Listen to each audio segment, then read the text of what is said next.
So this is the Sledgehammer crew?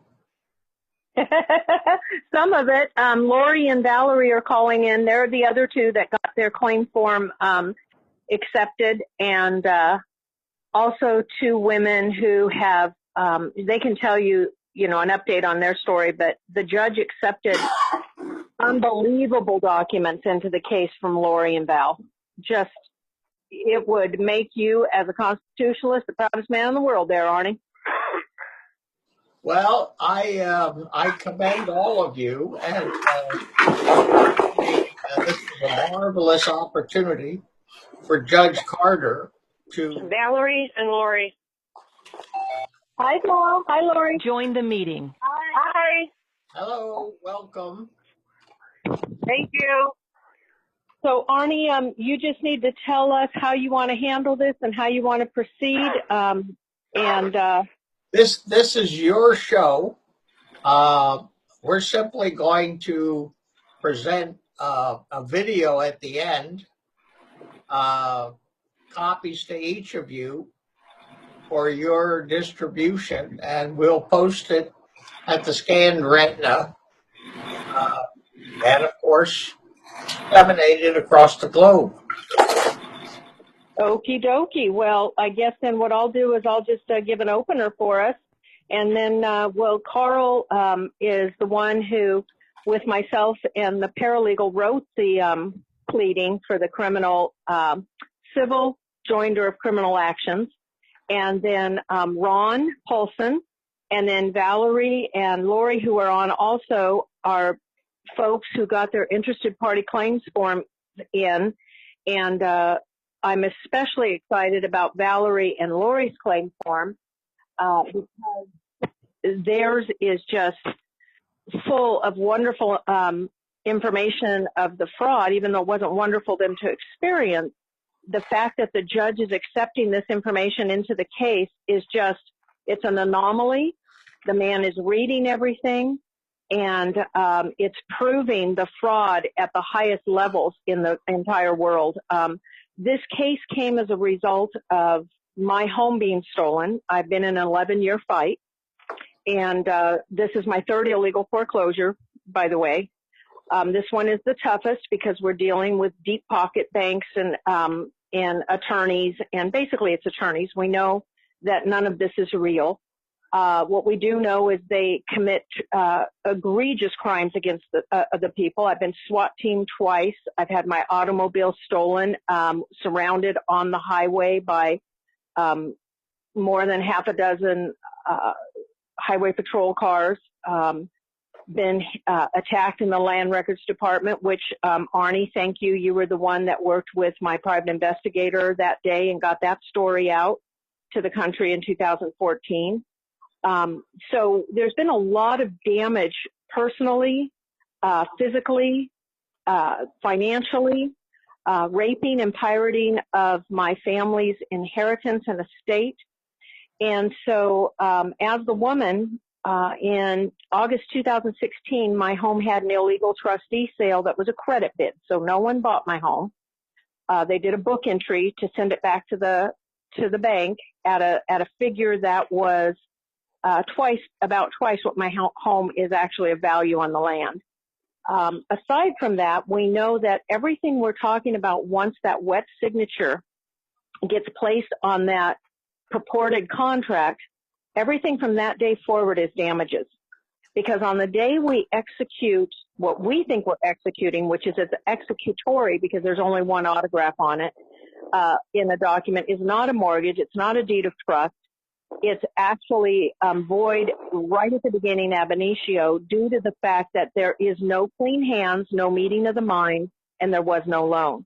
So August 2016, they stole my title. In September 21st, 2017, by an egregious show of force with helicopters, assault weapons, 3 different teams at least, with so many men you really can't count unless we have all of the recordings. My home was stolen at gunpoint. My home was locked out. Everything down to my underwear was stolen. My attorney at the time, that day they did it, I was on my way to hire an attorney. He was not, his calls weren't returned. I never got anything back. From there, it became evident because just a few months before that, I had to file a federal lawsuit for breach of contract is how I brought it. I didn't bring it for illegal foreclosure because we're smart enough now to know that illegal foreclosure is a damage. It's not the action. The action is right from the get-go, breach of contract due to the fact there is no contract, there is no loan, we're the bank, there's no cash, and they have to have a collateral deposit when lending credit to 100% of it in cash, and they can't have a collateral deposit in 100% cash because there is no cash. So we know the Ponzi scheme is up. I still am not in my home, but we went to court multiple times, and in November 2nd, 2017, Judge Carter dubbed himself the sledgehammer, said that unequivocally, in the event fraud can be proven, he is the sledgehammer and he will demand indictments to the U.S. attorney. He also called the case compensable and said it should be settled without having to go to court. He didn't want it coming back if we could get it settled. Stephen Daly of Select Portfolio Servicing offered $5,000 to the sitting attorney at the time, Richard Snyder. $5,000. When later he admitted he has no authority to even negotiate. So we aren't sure who has authority to negotiate because you can't negotiate on something you don't own. There's still an open account, which has billed me over $200,000 more in fees, property taxes, insurances. So at this point, we have a judge who had told me, separate the fraud from the civil when he had me do the second amended complaint. And then Carl and I came together a few months ago, and at that point he said, well, he did tell you to separate it. And I said, yeah. And he says, well, the man didn't know what he was doing when he asked you to do it, because now you're doing it and we're bringing it. So what we've brought is now a case of civil joinder of criminal actions. And what that means is we're showing the judge the exact genocide of the entire world's financial system in the fact that, oh, now I'm being interrupted, so now I'm going to lose my train of thought. So hold on. Carl, where was I? Oh, we're talking about the global financial corruption. Oh, yes. That what it is it's showing that globally there is no lending that has been legal. There cannot lend in the several states, and that the complete definition of homeowner in congressional regulations is member bank. So we are the bank that this is all being funded through. So all of these years of learning and experiencing and having animals poisoned, having children followed, being followed myself, having trespassed, 11 years of this, third foreclosure, but this isn't about foreclosure. That is the rabbit hole. This is a very well orchestrated Ponzi scheme to steal and pirate our extreme estates that are Jane Doe 1, who is a federal agent under seal and testimony coming in to share the truth that there are no loans and we are the member bank, we are the bank, period, we are the bank, and to testify about the 1933 Banking Act as well. Just so you know, Lorie also, when she speaks, in the document she presented in court, she very eloquently laid out the 1933 Banking Act. So what we're bringing to you today is information based on the fact that these are facts, these are congressional regulations. This is not conspiracy theory. This is what got President Kennedy murdered. This is what got Congressman McFadden killed. When in fact this is brought to the truth to the country. And now we have people all over the world sharing this case. On July 30th, we are going to court to indict the bankers. We have articles being written in Australia, articles coming in from all over.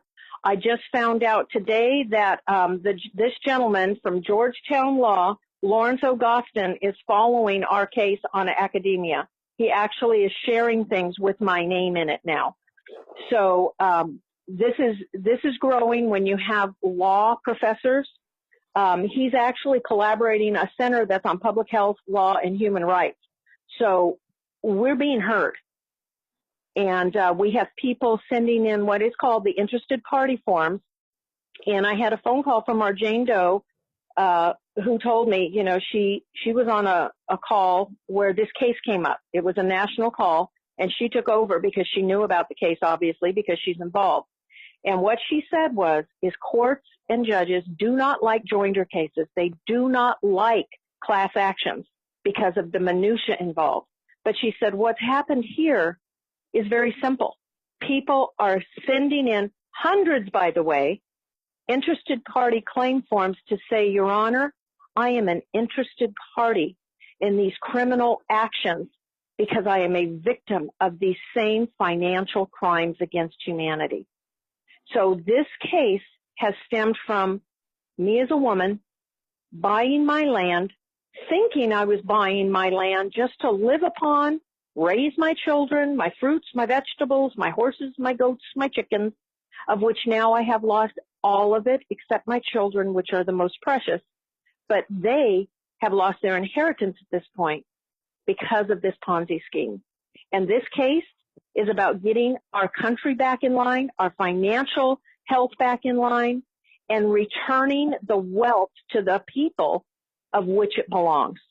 So with that said, Arnie, if you have any questions, do know that my home was stolen with the help of the unlawful detainer judge, Judge McLaren in Newport Beach, California. He did not look at the facts and stop this. He allowed the fraud to continue, and it was admitted on the stand that the ranch hand I had worked with the law firm and the real estate company behind my back. I saw none of these documents and stole my home. He knew it. They admitted it on the stand, and he still allowed them to bring the sheriffs and helicopters, assault weapons, undercover cars, 4 white rental undercover cars, a team of sheriffs, a team that cleared my home, and another team waiting down below, all for a 57-year-old woman, a 13-year-old daughter, and a 50-year-old tenant who rented a room, and none of us had a gun, and they know it. So with that said, these crimes have to end. We have the case filed now with a judge saying he will demand indictments to the U.S. attorney, which is something none of we, the people who have been these victims, have been able to get to. We've asked the district attorneys. We've begged the sheriffs, law enforcement. We've gone to every agency in the country. 2 years ago, I sent the Department of Justice another letter completely laid out to have them handle this case to end the genocide. We don't hear back. But now, why is this case an anomaly? Because this isn't just we, the people, saying it. This is a judge who has promised indictments. So this is about indicting the bankers once and for all and cleaning up this mess, this Ponzi scheme by these pirates, because they are not banks of good standing. This is not about lending money, because there is none. This is about fraud upon the people and financial crimes against humanity. So where do we go from here now, Arnie? Do you have questions? And I'd like to turn it over to Carl to do some explaining, and then our interested parties to talk, because what they've experienced is why it's an anomaly. The judge is allowing these kinds of this kind of information to get in, because they normally don't. The judges don't normally read anything. This judge is accepting these forms. He's telling the clerk to stamp them received. He's reading them, and then he's sending them back. And they may be getting rejected because of procedure, but folks, they're getting read. We have a judge named Judge Sledgehammer Carter, whose colleagues call him King David. Our attorney is Angela Swan, and she has taken the ugliest duckling case and filed this case, this criminal action, which is an anomaly of itself.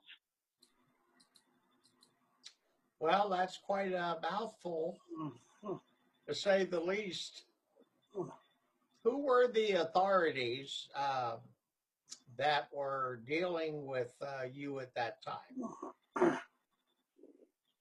At the time of the filing or at the time of the SWAT team? Well, I'd say the time when they were supposed to be providing you with your constitutional protections. I had no constitutional protection, no rights protected. No one was coming forward. Sheriff Hutchins wouldn't even meet with me. I sent her the proof of the crimes. The district attorney, he himself ignored the crimes. Board of Supervisors promised that Megan in the Real Estate Fraud Division would investigate in November 2015. I was given a promise that we would at least be heard. The sheriff's reports were left sitting. The man who was supposed to be investigating retired, and it was never seen again. The man who was participated in attacking me at the Land Records Division that day, after I stood at the Board of Supervisors meeting, November 2015, he was removed from work and retired and brought back a month later so he could still carry a gun. So who was in charge? Who was helping me? Absolutely no one. And what were the names of the individuals who were in charge at that time? You mentioned Hutchins. Who was the... Yeah, Sheriff Hutchins, Tony Rikakis, Todd Spitzer, Lisa Bartlett is actually the supervisor in the area. I reached out to, because I am rural, so my land is a rural land. So they literally come from Orange County, because I'm on the Orange County line, and they came in massive numbers. I can't even tell you all the names. Officer Pena is the one officer from the Land Records Division. Officer Deputy Theed, Theis, is one that called me July 31st to tell me they were coming in to take my house on August 6th, which got delayed because I was doing ex partes. He's the one that told me to shut up on the phone when I told him that it was all fraud, and he wouldn't listen. Deputy Thieves is also the one that rode in a cell tower car and helped them trespass onto our land when they were given cease and desist because they had no contract. The sheriffs assisted them in getting a easement through a piece of land I don't even own and forcing us to allow them to come across the property. So who's involved? All of these. Judge McLaren, like I said, in the UD court, he's the one that, even though I showed him proof that the name on the title was a fraud, that there was no clean title taken from me, that it was a void assignment even, that I won a notary bod claim on, he didn't care. He let them being the attorneys, without any proof of any representation, no agency agreement, give all hearsay evidence, when in fact I was the only one with firsthand evidence. This is key though. This happens all the time. The UD courts, the unlawful detainer courts, are where the final taking happens, where it's just pushed through. People are evicted from their homes with proof being given to the judge that there is no standing for those parties coming forth. But the judges, we have been given proof and evidence through Mark Stupa's case in Florida. A judge got on the stand and admitted that in 2008 in Florida, which, by the way, the State Bar in California, I also have an internal document that shows that the lower court judges are paid for. But in Mark Stupa's case, the judge actually admitted that in 2000, judges were complaining they weren't getting pay raises. So they were told, you fast forward these foreclosures so you can get your pay raises and keep your retirement healthy. So when we have these kind of things coming out and it's admitted, we have cases like Lynn Zeismoniak brought her key tam where it was proven that there was robo-signing, the documents were all fraud, that was a settlement, and yet that was, I think, ladies, correct me if I'm wrong, 2012, that finally settled, but we still have illegal foreclosures. We have proof in California that nationwide posting and publication in 2013 dissolved, but from 2013 forward, First American Title Company still used the name, did publications, were stealing homes through publications, participating. Recon Trust Company wasn't ever standing to be a trustee in California. at the time they were being put, using that name on documents of deeds of trust. The man who owns Recon Trust, the only one who actually has the name in California, actually did a letter of affidavit for me, stating that he had nothing to do with this and that Recon Trust never existed in California. You can't just come in and use a company name and put them on contracts and steal homes when they aren't even registered with the state. You just can't do that. And as Carl's going to explain to you probably very eloquently, there is no lending in the several states. These banks are foreign organizations with no ability to lend in the several states. So with that, I really like Carl, to just give a synopsis of our case, and then let's let the other parties come in, because these interested parties, it's very important for people to hear from them, because anyone listening should realize right now, if you've had a car loan, bought a refrigerator on credit card, bought anything that you thought you got a loan, you are the one that was used for the credit.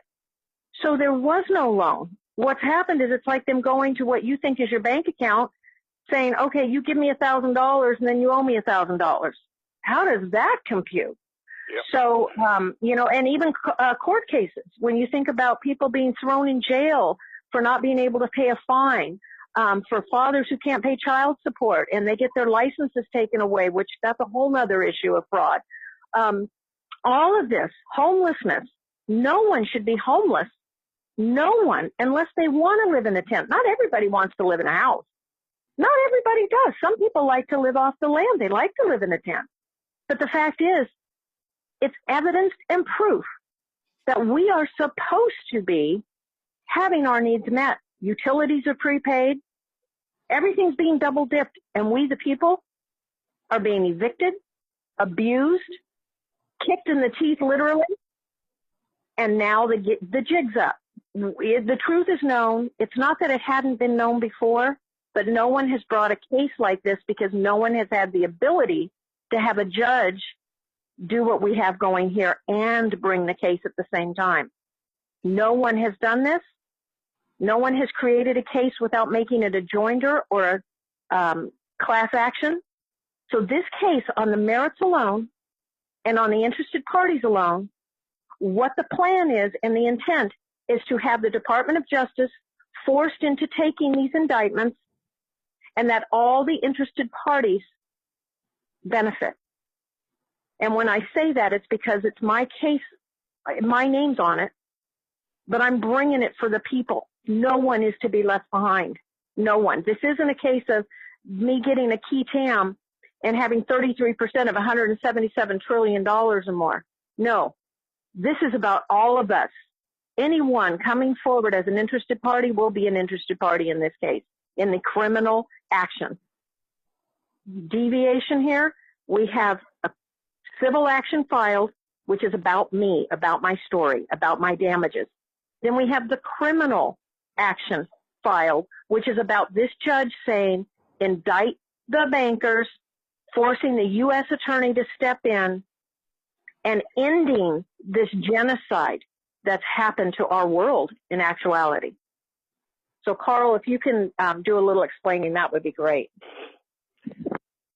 Well, the United States entered into in essence, the bank charting business with the passage of the National Banking Act of 1863, 64. Anyway, under numerous court decisions, it was ruled that they were permitted to make loans on personal security, which was taken to mean they could not make mortgage loans. In litigation, it was determined they could not generally invest in real estate, that they could accept corporate stock as collateral and as payment for debt, but they could not deal in purchase of stocks or any type of fixed investment.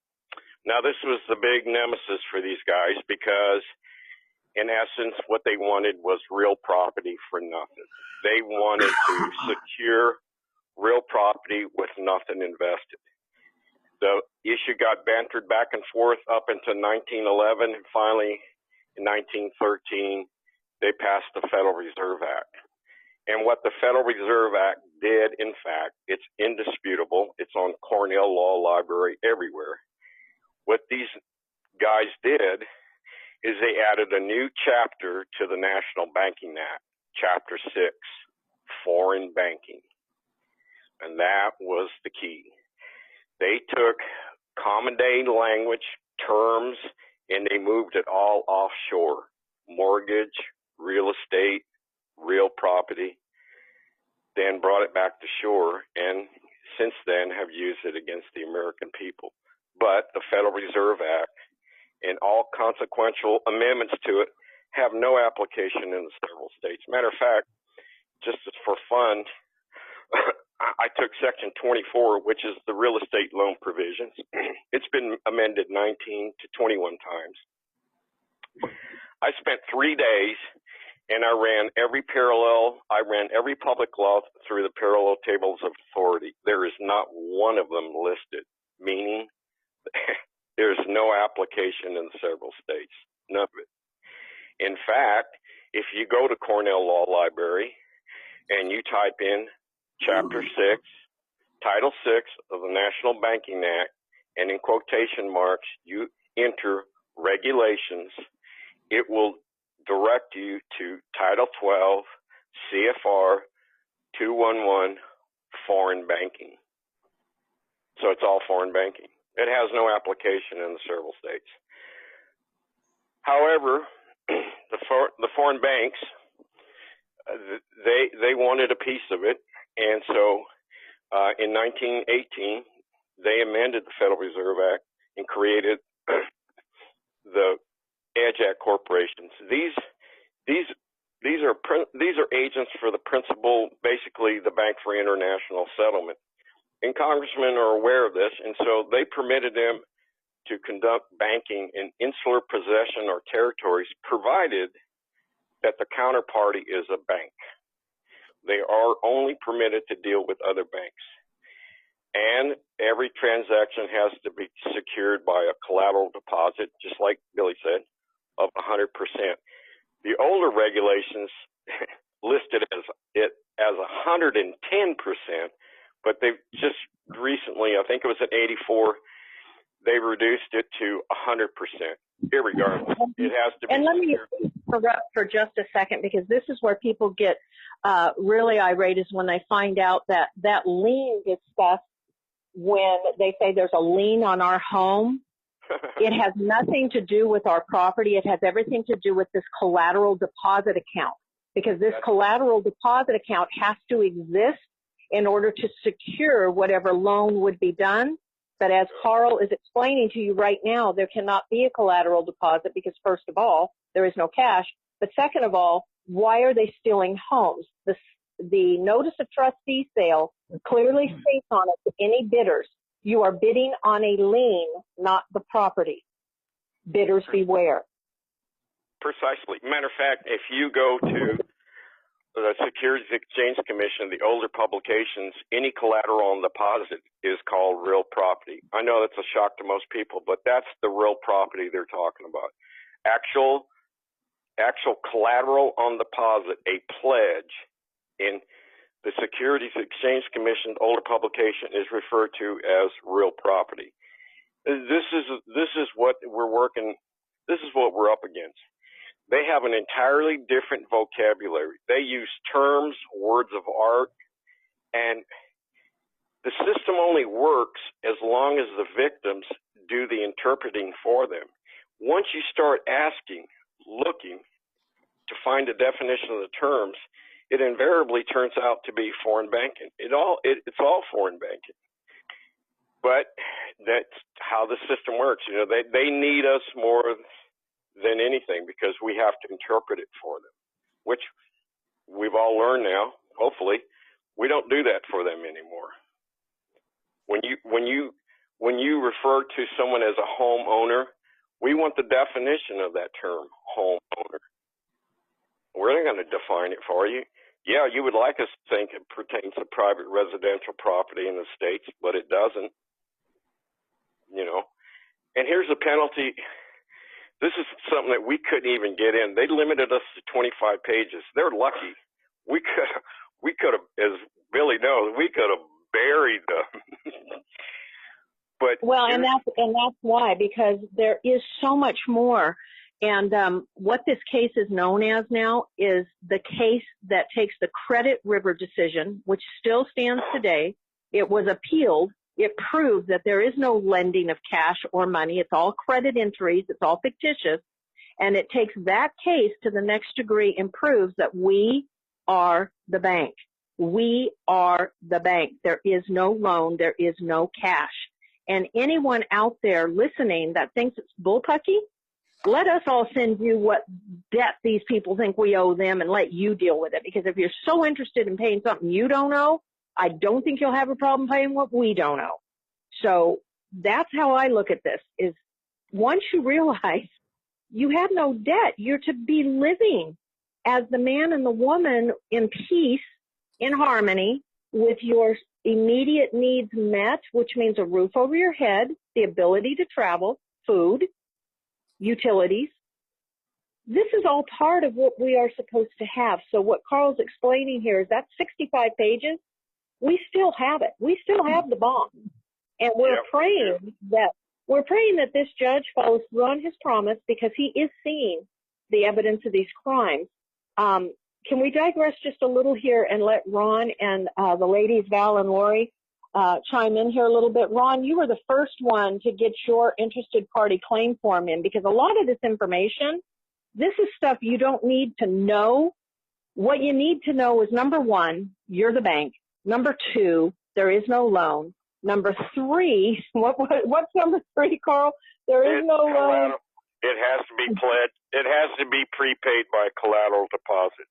Yes, everything's prepaid. Before we move on, I want to emphasize, in the regulations, that collateral deposit is not a passing idea. It's etched in stone. Here's the penalty for them not securing a collateral deposit of 100%. The obligation so incurred is limited to 10% of the credit extended. Now do the math here for a second, folks. Those that are asking for a copy of the collateral deposit, if you get something back saying there is no collateral deposit, that means that they extended credit for a $500,000 house, you owe $50,000. That's the penalty for them not securing a collateral deposit of 100%. Now, who wouldn't take a $500,000 house for $50,000 and let them eat the $450,000? That's the penalty. So it's serious. It's serious business. And I have the publication. I'll let the other guy speak, but I just want to get to this point. They all in agreement. The Comptroller of the Currency, Federal Reserve Board, the FDIC, the Office of Thrift Supervision. I have all their inside manuals. I ferry this stuff out like you can't believe, and they all say the same thing. You better have the collateral deposit. That's how serious it is. And the transaction better be with a bank affiliate. In California has some of the greatest banking regulations in the states. I read most of them. California is very serious. In their regulations, they say if you extend credit to someone that is not a bank affiliate, the contract is void and you owe the people of the state of California twice the amount, plus penalties for crimes and forfeiture of franchise. That's how serious it is. Now, do they know it? You bet. They know it. I've read the California license provisions for these guys, and it's right there in front of them. Your transactions are restricted to bank affiliates, and they sign it under oath, and they have it notarized. That is the way it is in California, Florida, and I'm sure every other state. They all use the same forms. So are they unaware of this? No, they know it. This is their dream, that it would never come out, that it would never be discovered. But it's been on the books for nearly 100 years. Matter of fact, it's online. It's online. You can go online and read it. More than that, with property rights and treaty law, I know all the lands west of the Mississippi were all patented. And well, and this is my position on anything. I'm not going to give them concession on anything. Like Billy and I have agreed, we are going to nail them. Sorry, Renee, I keep calling you Billy. I hope everyone understands. Well, that is my first. That is one of my names. So for anybody confused about why I have so many, they're all first names, by the way. Yeah, So yeah. friends have called me Renee, but Billy is. I do go by Billy, so I like you calling me that anyhow, Carl. So this is a pact that Renee, Billy, and I have made. We are going to stick with the banking regulations because it is so simple, like she so wellly put. It's so simple a child can understand it. And she has told me in private conversation that's one of her fears is leaving somebody behind. She will not leave anyone behind. So if these clowns are under some mistaken notion that they want to argue the UCC, do you have the no? No. We're way past that. Land patents, we're sticking with the banking regulations, and that's what Judge Carter is looking at right now, and that's what we're sticking with because we're not going to leave. We're not going to leave anyone behind.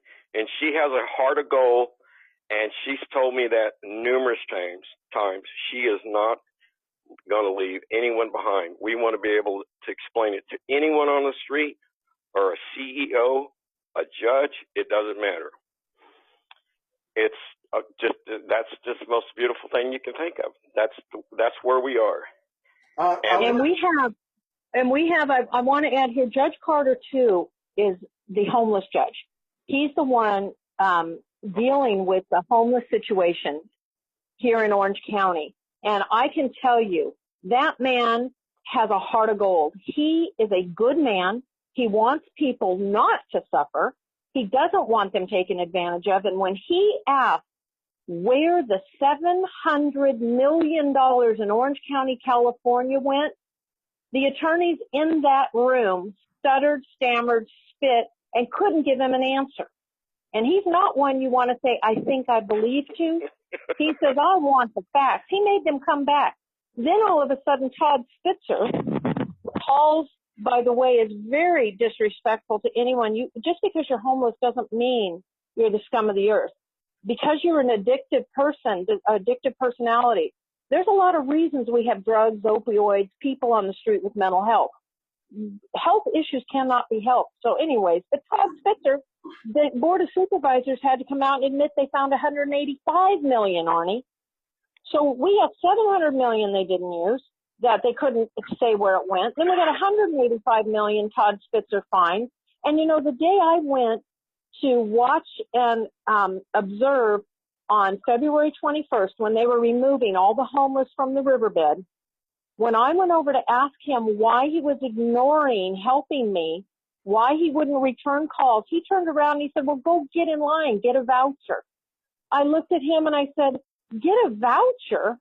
I can't get a voucher. I'm not here for a voucher for a 30-day stay in a hotel. I'm here to ask you why you're allowing all of these homes to be stolen as you sit up there and pump your chest. And then the man that was with him was the one that got arrested for, I'm not going to say, he did some very obscene things in one of the drugstores. So it was his PR manager, the man that told me to contact him that day. I looked at them both and I said, I don't even know what to say to this. You people are just out of your mind in thievery. And so anyways, that's who Judge Carter is, though. He's the homeless judge.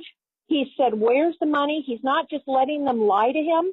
He caught Stephen Daly of Select Portfolio Servicing lying in court, telling him somebody had bought my house when they hadn't. He had to come back in and admit to the judge he called it a mistake then. It wasn't a mistake. He lied. And he uttered it again after that. This judge knows. He's the third oldest judge in the district. He's lived a good life. It's time for the people to have a man in that robe who actually listens, and that's what he's doing. So there's a lot more we can explain as far as the regulations, but it's very simple. We've created a Dropbox, and in that Dropbox, the documents are there about the civil criminal joinder here, and it shows Ron's interested party form. It has McFadden's speech about how lending works and how he put Congress on notice that they had to stop the fraud, not perpetuate it.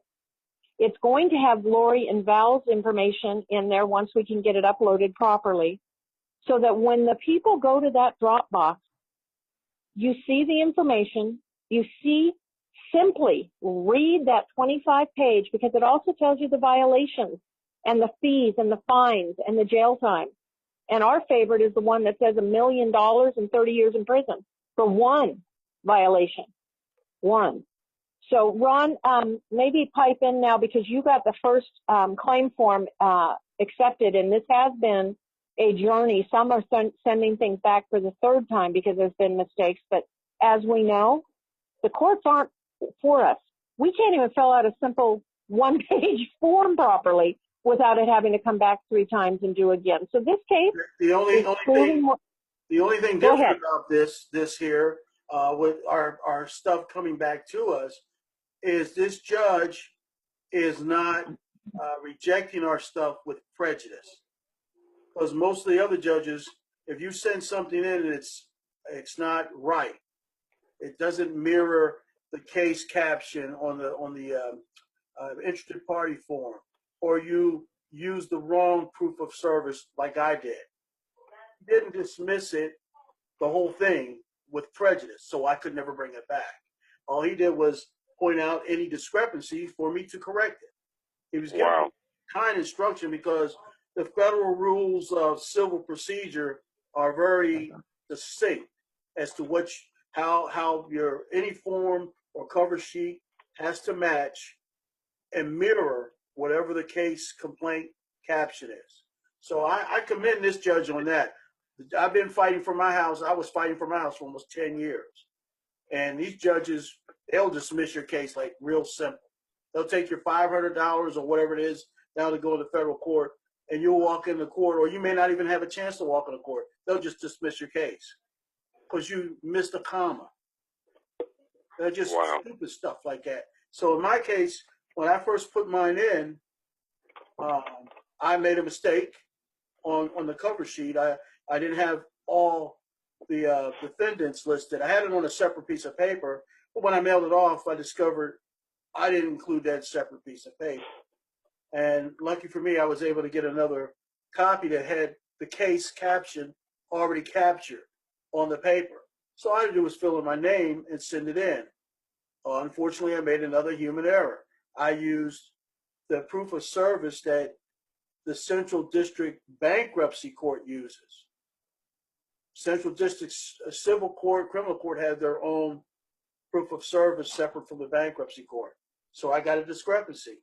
I sent it off. They got it. They should have it today in their hand because they got it Friday. So they should already have it in their hand. I'm just waiting for Pacer to update itself. But we've all been injured by the acts of these banks and these unscrupulous lawyers and judges.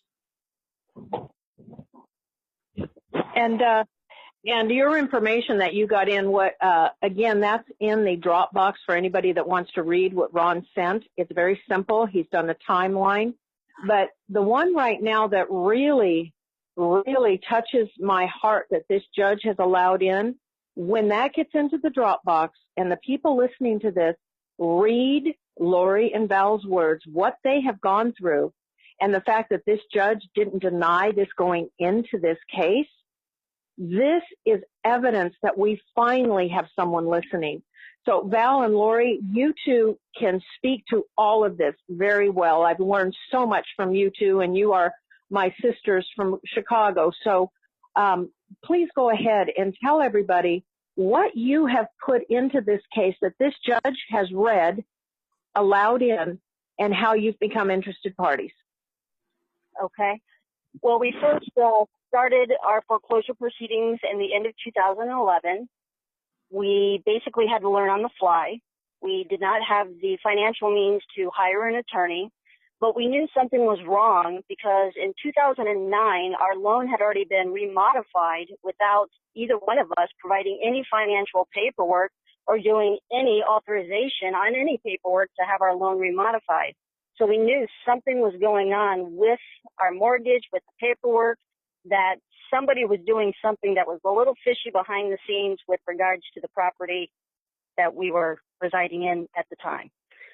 Needless to say, we ended up getting foreclosed on and evicted in 2013. No matter what it was that we brought to our case, they all got ignored. I mean, I laid out the 1933 bankruptcy, why the umbrella of the Uniform Commercial Code is the necessity for international trade worldwide, what presentments are, what negotiable instruments are, how we are the creditors, how basically that anybody who does anything in banking is in fact a private banker, no matter what kind of function of banking you're doing. And we actually ended up making 2 presentments in our foreclosure case. Both got returned while we were doing a bankruptcy, and we understood why we have the ability to discharge, because there is no money. Discharge is basically the way that we can basically take this fake construct of debt and relieve ourselves of it. However, because we have removed ourselves from the gold standard and have no real function of intrinsic value that's backing anything as far as commodities are concerned, what's happening is the debt seems to still appear even after a bankruptcy discharge. So after we did our bankruptcy discharge, we did what was called an assignment of partial interest. Basically, we were saying, look, we know that we've been relieved of the debt that was associated with this, but somehow there seems to be an interest in the property itself. And I understood Supreme Court case law precedents with regards to an assignment and a mortgage must go hand in hand. We already know the banks don't have the notes. They make 30, 50 copies of those notes and basically securitize them, giving up that original wet ink signature one. They never have those things, which proves that they don't have standing to file these suits to begin with. Needless to say, the first 2 presentments were returned, but the assignment of partial interest, which was for the sum of $364,000 and some change, ended up being kept by the attorneys on behalf of Deutsche National Bank.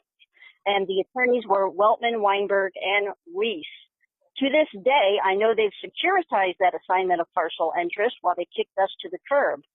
Needless to say, they ended up turning around and retaliating against us because we exposed so much of the banking regulation violations in our foreclosure that they turned around and trumped up charges against myself and my partner for what was called attempted forgery charges. Now, it wasn't for any of the presentments we made within the foreclosure case because that was going to be too obvious that they were retaliating against us. But instead what they did was they turned around and filed these charges against us for us making the same kind of presentment in an attempt to pay the property taxes that the county treasurer was stating was due, when in fact we had already pulled the Loretto record showing that it was paid and was zero because the way our mortgage payments were set up, it was automatically paid by the servicer in escrow. So we knew that was not the issue. But because we, during the process of learning everything that we were learning on the fly and awakening to the banking regulation frauds that were going on, we actually ended up turning around and revoking and rescinding all powers of attorneys, the mortgage, everything. We rescinded it all because we knew they never lent us anything. I learned all about the Credit River decision. I also read congressional records about Congressman McFadden and also Charles Lindbergh and how they clearly state on congressional floor that we, the people, are the credit that backs this nation, as well as understanding that all debts are obligations of the United States. So in learning that, I knew that everything that I was doing was lawful. Now, whether or not it was getting recognized as being legal, Those are two separate anomalies. And this is where we have the problems that we have in law enforcement and within the court systems today.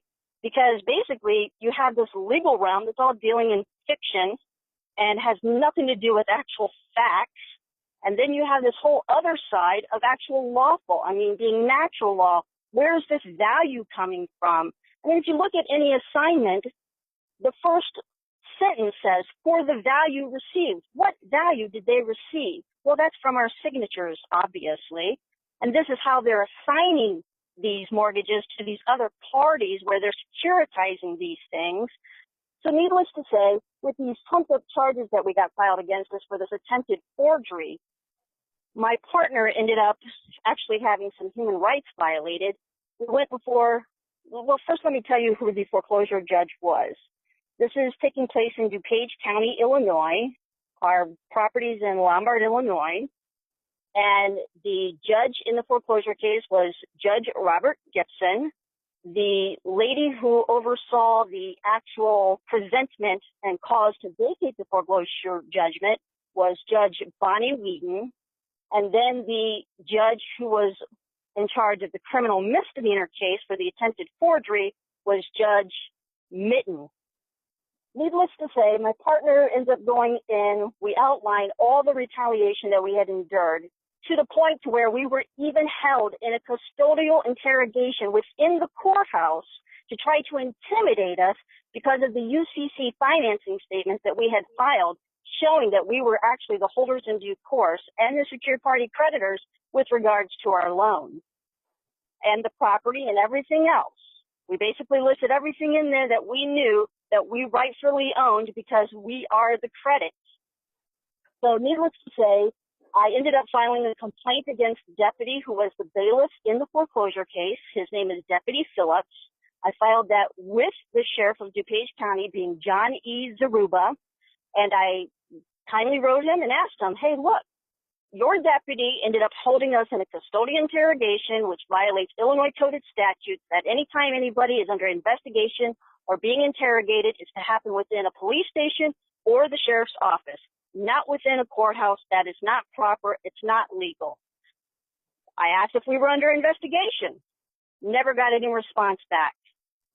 So I end up turning around and I file a notice of felony against Deutsche Bank's attorneys Weltman, Weinberg, and Reese for basically violating Title 18 with regards to mail frauds. Then the other attorneys, they sought on us because we rescinded and revoked all of our powers of attorneys. They tried to say that they didn't really understand what we were trying to construe with regards to revoking and rescinding all powers of attorney with regards to the alleged mortgage and the debt concerning our property. It's pretty simple. Revocation or rescinding means that basically we know that fraud has taken place and we no longer are agreeing to these contracts that you alleged that we have an agreement on, because there is no agreement. There was no meeting of the minds, no consideration, and no full disclosure. So my partner goes to her first hearing, and we knew that they also had an arrest warrant out for me. They ended up arresting my partner the day they evicted us. 4 sheriffs showed up to evict us.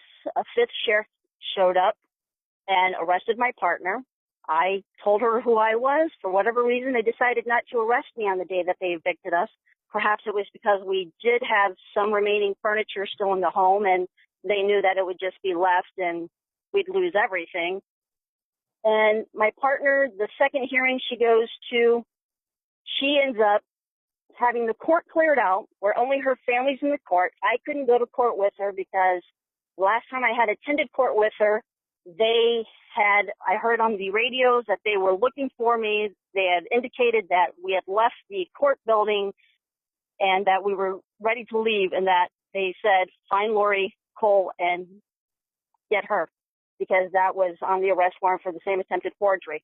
Now, I walked out with another witness who was a friend of ours who was witnessing all of these things going on. I passed all of these sheriffs that were looking for me, and because I have no criminal history whatsoever, neither did my partner, they ended up harassing her twin sister, thinking that she was me, and ended up held her in a small interrogation, thinking that she was me, and I just walked out of the courthouse building with my friend. They took me around the corner to a local restaurant. They came back, told my partner where I was, and that was how that ended up. I never actually got arrested on these charges until we actually got into a traffic accident that another party ended up being the cause of.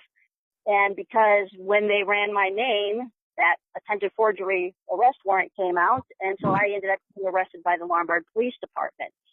Okay, Lorie, can you explain, though, what you've neglected to mention here is the degree of the violence perpetuated against Valerie. And I know it's hard for her to hear, but people need to know what actually took place as far as, you don't need to go into all the details because it's extremely violent, but you're talking you aren't big women.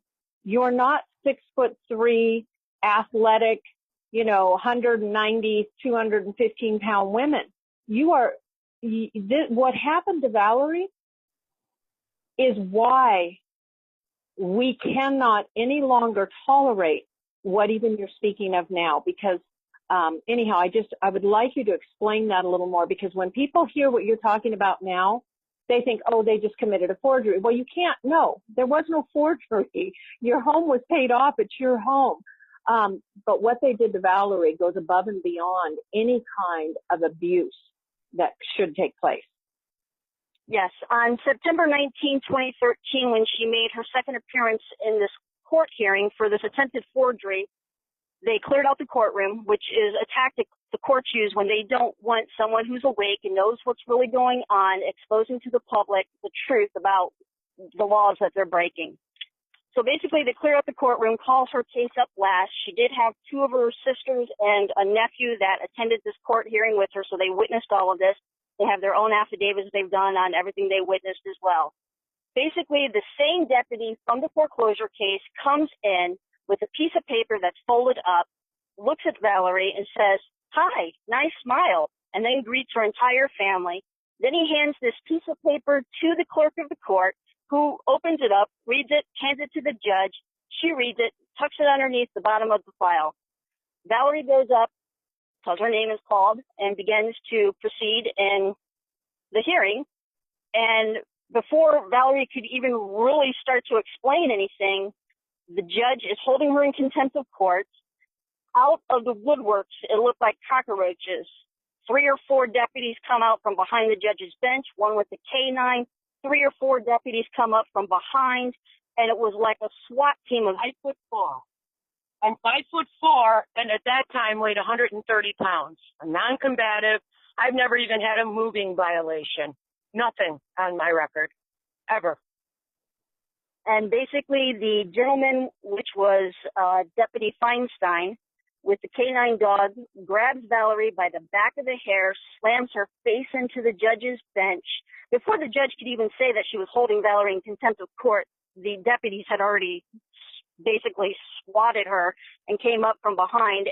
The female bailiff grabs, which was Bean Zomora, grabs Valerie from behind, twists her arms up while the Deputy Feinstein grabs her hair, slams her into the judge's bench. Valerie knocks loose her first tooth. Her family's screaming and yelling in the courtroom. Why are they attacking her? She's non-combative. Why are they doing this? The judge starts screaming and yelling at Valerie's sister, telling her to shut up or she's going to hold her in contempt of court. All these deputies are grabbing Valerie, slamming her up against the wall. The female bailiff, which was Bean Zamora, grabs Valerie in a chokehold and tells her to shut the F up, that they don't want to hear anything she has to say, that she's considered to be dangerous, and proceeded to continue to knock her up against a brick wall. Valerie was black and blue. She was basically told that she was being held in contempt of court. That was it. They get her to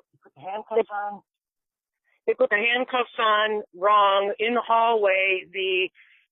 There were several bailiffs that were actually grabbing my crotch, my breasts, my bra. The canine guy, when I asked him to stop, that there should only be one person touching me, told me to shut the F up.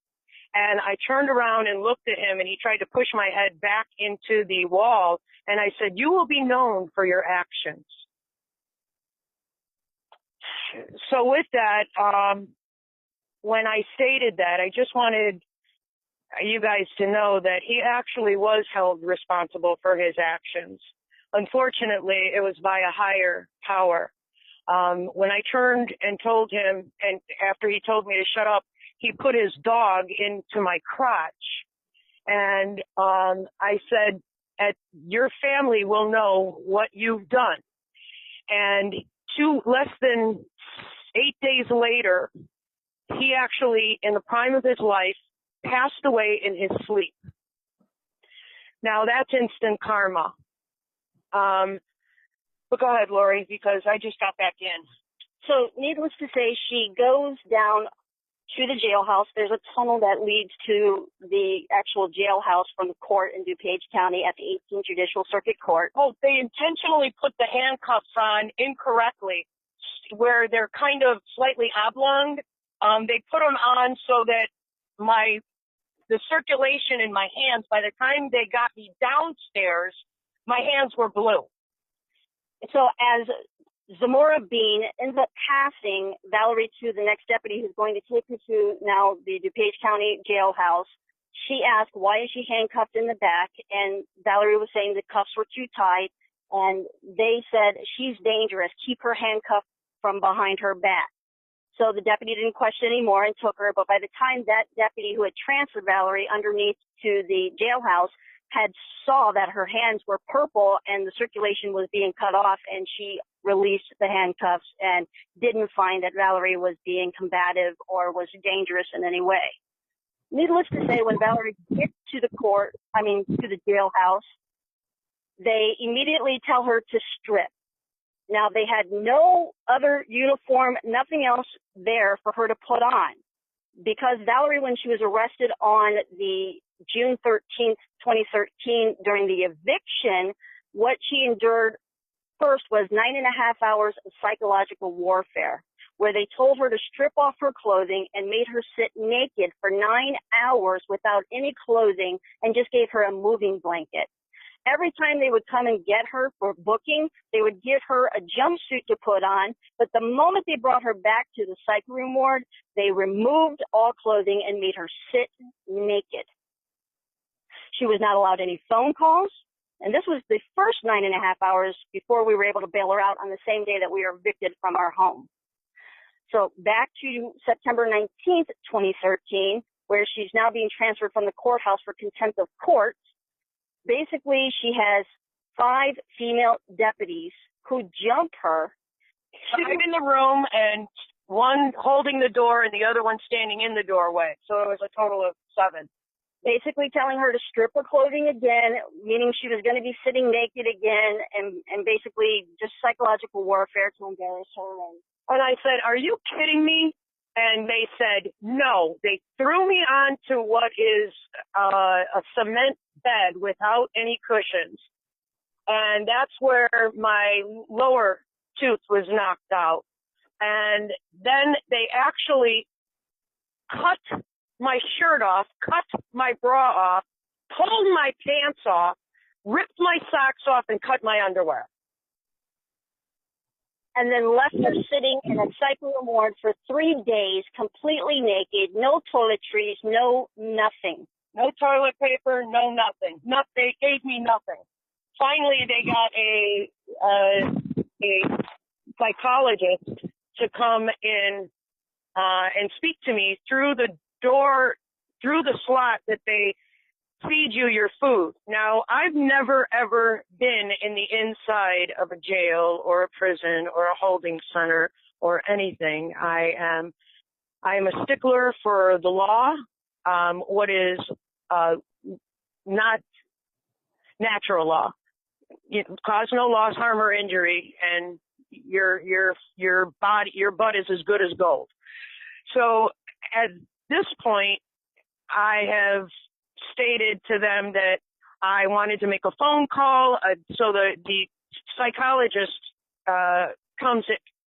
speaks to me through the hole where they feed you the food, and I stated to them I've been here for 3 days. They haven't given me a toothbrush. They haven't given me toilet paper. They haven't given me a phone call. They refused to document any of the marks. I had like 30 bruise marks on my right arm, 25 on my left. My torso, I had about 30, and my legs, right leg, I think I had 17 or 18. The left leg, I think I had 11 or 12. But that's all documented in my affidavit. But at that point, he looked at them and he said, give her everything she needs and get her out of here. And I had shared that I knew who I was, I knew what the fraud was, and that the reason that he had to come was because they tried to give me a psych evaluation with a psychologist that we had already informed the APA about in regards to his conduct and his behavior, and he asked me if I was going to do the same thing to him. And I just stated that at that point, not unless you're violating the oaths that you have taken and the procedures that are supposed to be occurring here. So this all transpired September 19th, 2013, while Valerie was incarcerated for 22 days on a contempt of court charge, which is like unheard of. Typically, it's 48 to 72 hours, and you can usually get that contempt of court charge purged within that 48 to 72 hours with an emergency hearing before a judge. But Valerie was denied all of that. And they intentionally withheld her paperwork in order to purge that contempt of court. They then sent me up to the second floor. So September 25th rolls around. Valerie ends up waking up with her. So they brought me up into another section of the facility, and we're trying to summarize this really quickly. They put me in a psych ward there where nobody will listen to somebody that they believe is crazy, no matter what they say. The first sheriff told me after they cut the bracelet off that came from the downstairs holding area and put a new one on. They put it on way too tight. Again, my circulation was being cut off. She screamed at me at the top of her lungs and told me, asked me what I was in here for. I said, I don't know. I don't have any paperwork. She called me a liar, told me I didn't know what I was talking about, and said, nobody gets up here without seeing a judge. And then she went outside, and the other sheriffs who were out at the desk area that they sit in, which happens to be right by the psych area, which is a 9-cell holding area with glass windows, so everybody that gets off the elevator can see everybody in that psych ward. So they then proceeded to tell her that that was absolutely true. She has not seen a judge. The lady comes in, she apologizes for that, and then after that, she's extremely obnoxious and very mean, and that's also in my affidavit. But at that point, the 25th rolls around, and I have been assaulted. I woke up, and I have nothing on the lower portion of me. The clothing that I had when I went to sleep was on the floor. And at that point, that is any woman's absolute worst fear. So I'm going to let Lorie, because this is extremely still very difficult. So what happens is she wakes up, her underwear are below her knees, that she still had her underwear on, but the pants that she had on, which was part of the jumpsuit that they give, the pants and the surgical wear. Yeah, it's like surgical wear. So basically she's there, her underpants are below her knees, she wakes up in this condition, she's embarrassed, she pulls her underpants up real quick and grabs the pants that are on the floor. She realizes with the little mirror that she has in her little cell that she has these what look like rash marks, which are actually abrasion marks, which were a chemical burn from the chloroform that was used on her when they sexually assaulted her. She ended up calling me. She was trying to construe this over the phone. She knows that every phone call is being recorded. I wasn't understanding what she was trying to say. And then I ended up contacting a few other friends that, have been assisting us with, the research we had been doing and so on and so forth.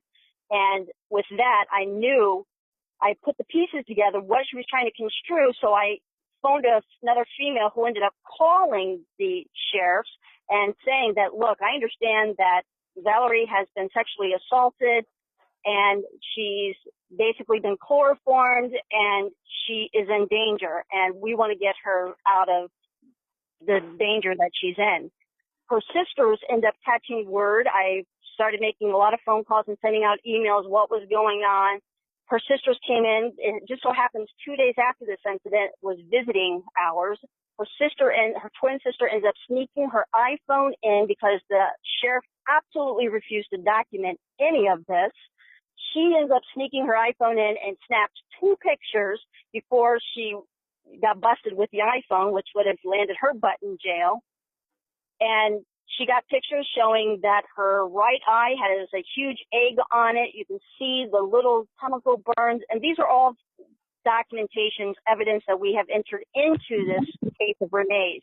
The affidavit that outlines everything that we're saying to you. Even the clothing that they gave me back after they cut it off of me. We have preserved, it's still in the same bag that the sheriff released her with the white dress shirt and the white bra that they removed from her the day that they released her after 22 days. And okay, let me address something here before you finish. I know where my stomach is right now. And I've known you two as sisters of mine for a very long time now. I've heard this story, and I'm telling you, I am moved to tears again right now. Anyone listening right now for the first time to this story has got to be in shock. Has got to be. They're saying, how can this happen? There must have been more. No, this is about stealing homes. This is about stealing property. This is about stealing someone's complete integrity from them because you can, because you have them locked up, because you have the ability, the guns, the handcuffs, the jail cells. This is not how our country should be acting. This is not how our law enforcement should be acting. This is not peacekeeping. This is not protecting the people. Doing this to any woman, to any man, to anyone. These are financial crimes against humanity. Our president, on December 21st, 2017, put out an executive order. Anyone found guilty of crimes against humanity would be stripped of their belongings, not of just their clothes, but of everything they own and everything frozen. These people, you know they're going to be listening to this. Anyone who touched Valerie is also included because these are crimes against humanity. These don't just happen overseas in war. This is war in America. And we are done. You are not going to violate our women, our children, our lives anymore. And Valerie, Lorie, I cannot thank you enough for bringing this in. And as God is our witness, Judge Carter put this in the case. He sees the magnitude. This man knows these crimes cannot continue. So I had to interject that. Yeah, thank you so much, Renee. I've known Renee for almost 6 years. And at this point, I certainly didn't do what I did in that court for myself. Because for myself, it wasn't worth it. It wasn't worth what they did to me. But it was worth it for humanity at large. I know I'm not going to be here forever. And I know that this then becomes the legacy. I have been selfless my entire life. Everybody in my community knows me. But I wanted to sum up our story. And again, the affidavit of this actual incident and everything that we endured is part of the case, so it will be able to be read by others. But I wanted to sum up that I think what's more disheartening isn't just that what we endured at the 18th Judicial Circuit Court and with the DuPage County Sheriff. It's all the other agencies and departments that have ignored our case and ignored the human rights violations, such as the Department of Justice, the Security Exchange Commission, the Consumer Financial Protection Bureau, the governor of Illinois, the mayor of Wheaton, Illinois, which is where this incident occurred at. And what was his name? What was the name? The mayor's name? Michael Gresk. The Illinois Secretary of State, Jesse White. the FBI, Courtney Trautman, who sat down with both of us. And Eugene Jackson, her superior of Chicago FBI, who sat down with us and said she did a full background on both of us and had an empty file when she sat down with us because there was nothing. She opened it up. She said there's nothing in it. It's just a folder. And when I sat down and met with Courtney Trautman, Chicago FBI, I told her, look, there's an alleged arrest warrant out for me for the same thing that they arrested Valerie for on the day that they evicted us. I said, I don't want you thinking I'm trying to obstruct what you guys call justice here, but I'm going to let you know I'm coming to you as a woman. I'm telling you there are crimes being committed, not just against us personally, but against Americans. She was actually in tears, although I don't know if she was a mother. She had several kids, several daughters, and she was in tears, but there was nothing that was ever done. In fact, we were denied our tort claim with the Department of Justice under Eric Holder. And today, nothing, not a peep from any of these agencies. And the only thing that has occurred is the judge that allowed this assault to happen to Valerie was removed from the bench. She ended up being forced into an early retirement. That is the only thing that we know has taken place. She should have been forced into a some of the jail documents.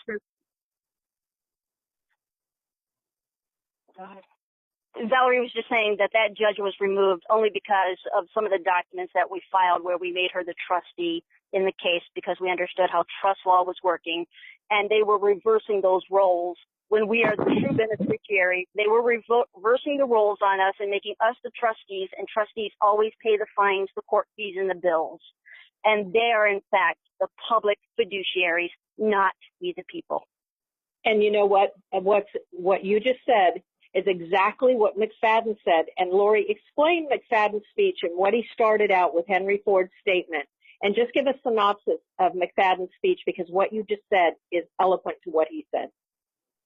Basically, McFadden summed it up when he talked about the bootleggers and the distilleries, and how that he talked about how when a distillery gets presented with these invoices, basically they can take that and put their signature across that on a 45-degree angle and present it to the treasury window and be paid.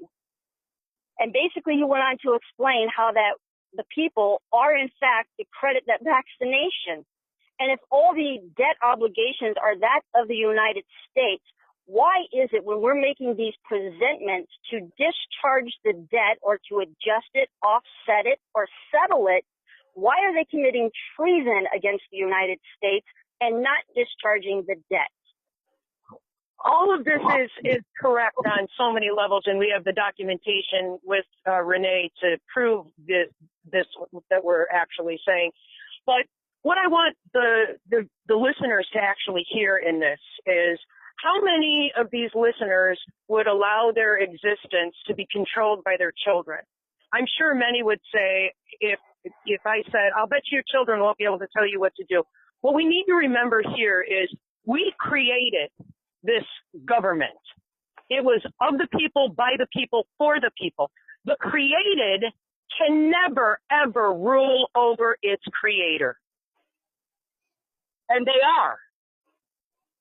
And that was perfectly stated. And that is why this case, having your documents in there as interested parties, having this judge seeing these atrocities, having him know, even in my case, of my civil part, not just a criminal, but how we were SWAT teamed, how they had no right, they being the sheriffs, had no right to be on my land. I'd removed the address. I had done everything that I had learned to protect my property as a woman against these tyrannical people.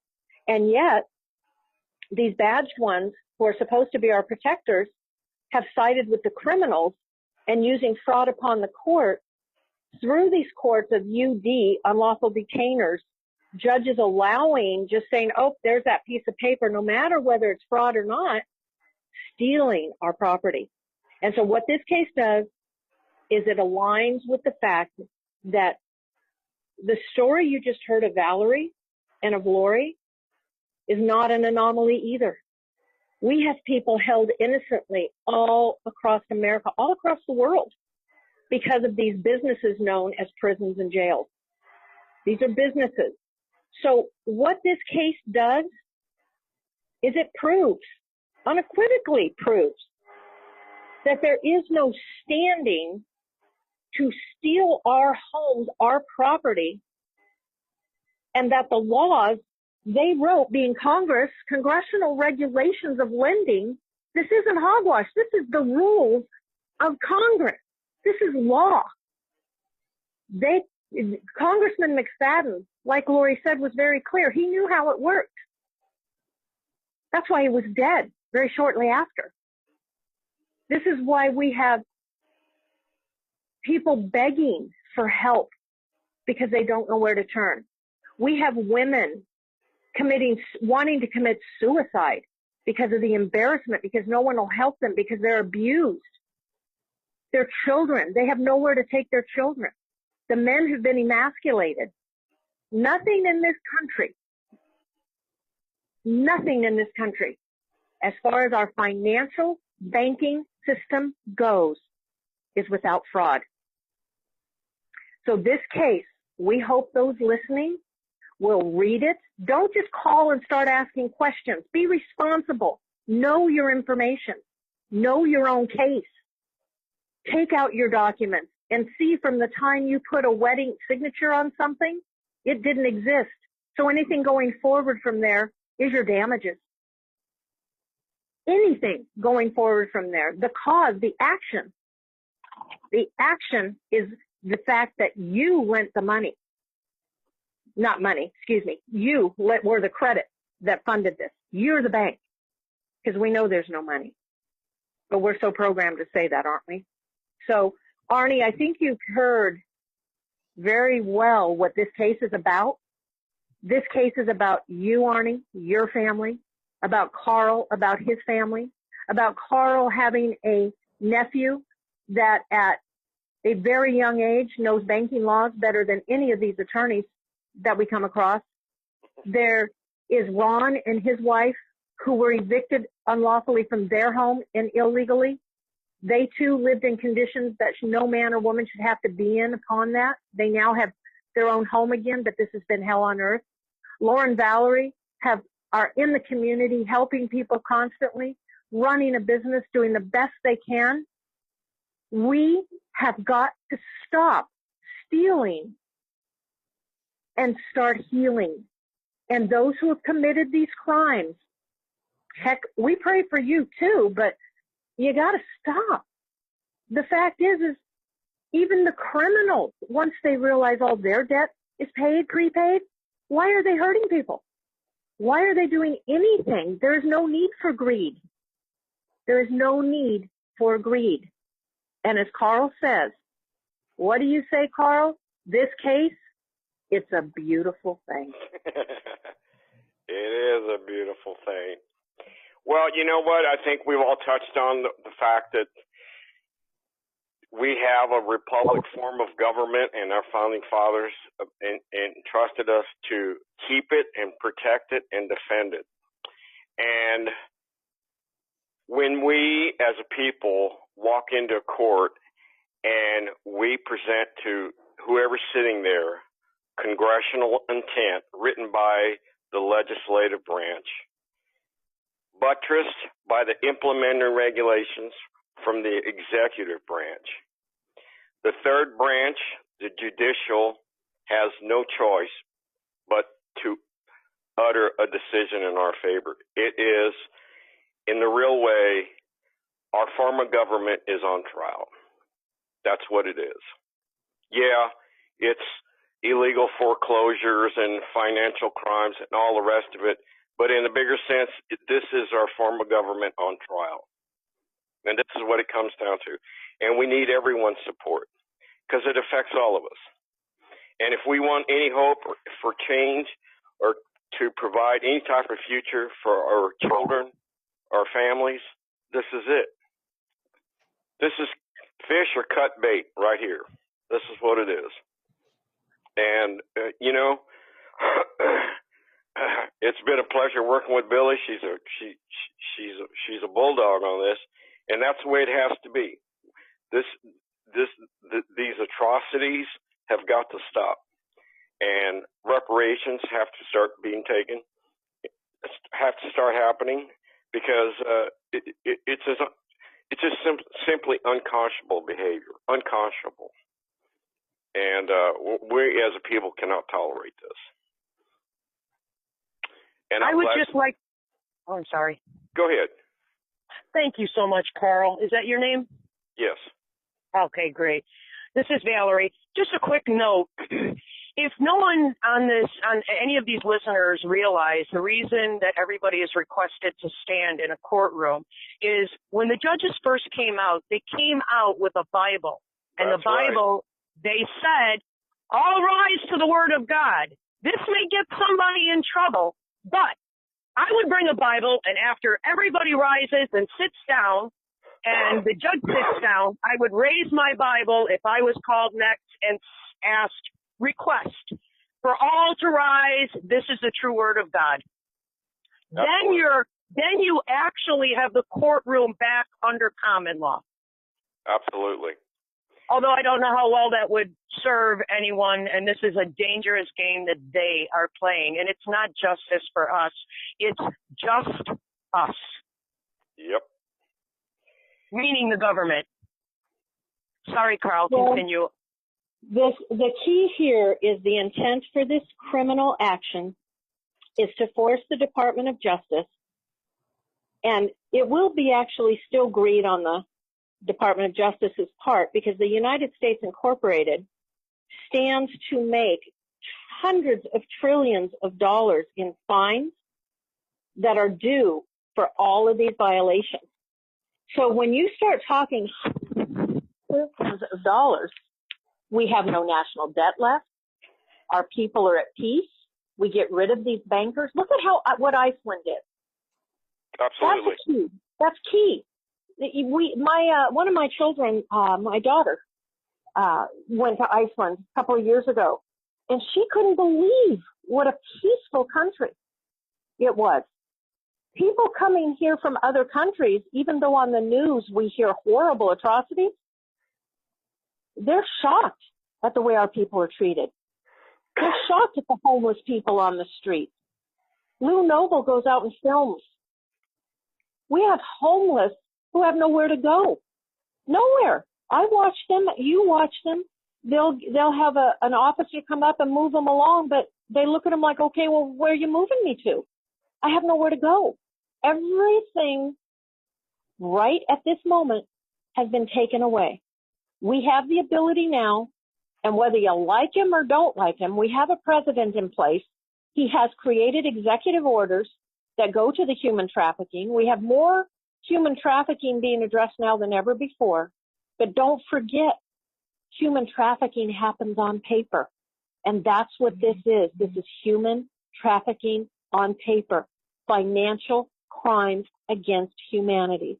A woman being stripped, beaten, teeth knocked out, chloroformed, raped, all because of an illegal foreclosure based on something that was a debt that was not owed, and knowing that it was not owed, she was retaliated against. So, Arnie, I think we've pretty much laid it out for you.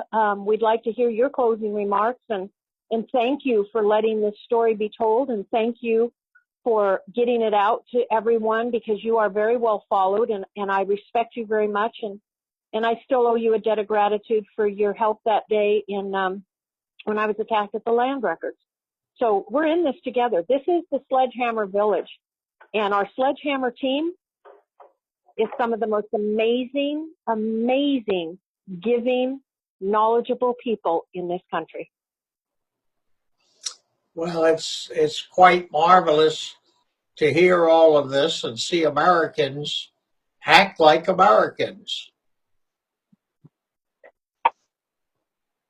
Yep. So I'd like to thank all of you for coming forward and speaking your minds to the rest of the people of this country, and as you pointed out, to the rest of the world. Well, I have to send a shout out to Bank Reform Now in Australia. Peter and I have become friends now, and he would have been on with us today as well. And they're involved in Australia with the finance committee there. And if anyone knows, a few days ago, Trump fired the finance committee that was in place, doing absolutely nothing to help us, and has replaced with a new finance committee for consumer affairs and more. And so we're going to say, let's see, let's hope, let's pray that we now have with this case the ability for a judge to demand the indictment, for a team at the White House to actually take these indictments, and for the U.S. Incorporated to be able to receive hundreds of trillions of dollars in fines that are due the country, the District of Columbia, and that we, the people, in these several states of the Union, are allowed to live in this republic once again under the law under which we were born, and no victim, no crime, no jails full of innocent people, but jails full of bankers and financial organizational members who have committed these egregious crimes. Thank you so much, Arnie, and I appreciate everything you do daily, and thank you for all your time. Thank you, Ron. Thank you, Val, Lorie, Carl. Thank you for being part of the Sledgehammer team. You're welcome. Thank you. Thank you also. Thank Same you. here. Bye, Arnie. Bye. Thanks, Bye-bye. Arnie. Bye. Bye-bye.